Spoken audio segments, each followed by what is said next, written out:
অসমের জনপ্রিয় গায়ক জুবিন গার্গ আর নেই। সিঙ্গাপুরের এক বেসরকারি হাসপাতালে 52 বছর বয়সে শেষ নিঃশ্বাস ত্যাগ করলেন এই বহুমুখী শিল্পী।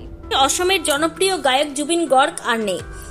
সিঙ্গাপুরের এক বেসরকারি হাসপাতালে 52 বছর বয়সে শেষ নিঃশ্বাস ত্যাগ করলেন এই বহুমুখী শিল্পী।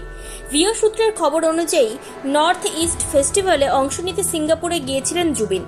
শুক্রবার সেখানে তার পারফর্ম করার কথা ছিল, কিন্তু তার আগেই ঘটে যায় মর্মান্তিক দুর্ঘটনা। জানা গেছে, প্যারাগ্লাইডিং করতে গিয়ে হঠাৎ সমুদ্রের মধ্যে পড়ে যান জুবিন। দীর্ঘক্ষণ অচেতন অবস্থায় জলে ভেসে থাকার পর তাকে উদ্ধার করে হাসপাতালে নিয়ে যাওয়া হয়। ভর্তি করা হয় আইসিইউতে। সেখানে শেষ পর্যন্ত না ফেরার দেশে চলে যান গায়ক। মেঘালয়ের তুরায় জন্ম জুবিন গার্গের। 3 বছর বয়স থেকেই শুরু হয় তার সঙ্গীত চর্চা।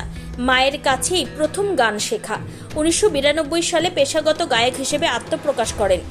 অসমীয়া সিনেমার পাশাপাশি বাংলা সিনেমাতেও প্রচুর গান গেয়েছেন তিনি। সঙ্গীত পরিচালক জিৎ গাঙ্গুলির সঙ্গে তার জনপ্রিয় জুটি উপহার দিয়েছে একের পর এক হিট গান। মন মানে না, পিয়ারে।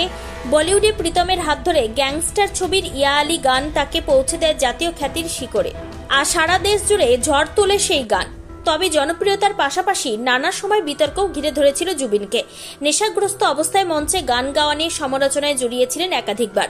অনেকেই মনে করতেন তার অনিয়ন্ত্রিত জীবনযাপন তাকে টেনে নিয়ে যাচ্ছিল অন্ধকারের দিকে। তবে এসব ছাপিয়ে জুবিন ছিলেন এক অসাধারণ শিল্পী। অহমিয়া বাংলা থেকে শুরু করে বলিউড, তার কণ্ঠে মুগ্ধ হয়েছিল অগণিত শ্রোতা। তার অকাল প্রয়াণে শোকস্তব্ধ অসম থেকে গোটা দেশ। সঙ্গীত জগৎ হারালো এক প্রজন্মের প্রিয় শিল্পীকে।